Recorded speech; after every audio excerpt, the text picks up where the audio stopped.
Desisyon na yon na dahil naiingayan quote-unquote, wag na muna mag-perform ang mga rock Ay, bands. hindi po namin na-experience yung ganyan kasi yung pupunta po rin dun sa mall na pinupuntahan namin, mga rockers talaga. Tutuwa pa nga yung may-ari ng mall, nandun pa siya nanonood eh. Meron ding Wala pa po kaming nangyari na naiingayan sila o ano, wala pa po kung gano'n eh.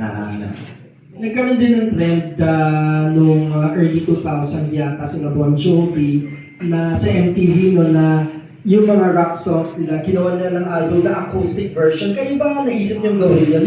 Yung i-break sound version. Opo, gusto rin namin yun. Kahit ano yung mga, kahit unplug, ganyan. With an orchestra, di ba? Pwede rin, pero may orchestra lang.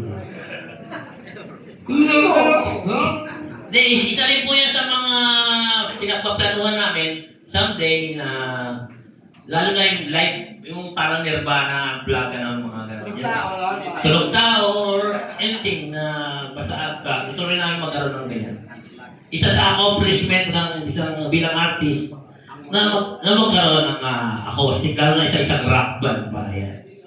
Meron na ba, last question, kung meron na ba, kasi nauso din yung songs of Eraserheads, ginawang musical, ngayon yung parokya ni Edgar, and Ben and Ben yata, yung latest, ano, kayo ba may lumapit na sa inyo at pinag-usapan, pero siguro siya ako gawin ng musical, ano? Yun nga ba kami, ano kayo kilala? Kapit-lapitan kami. Ayun ang gusto namin.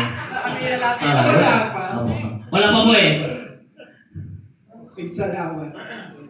Thank you very much. Sino pa po? Welcome, Mr. Jobert Sumaldito. Good evening po, Mr. Gilbert. Inday, patanganay.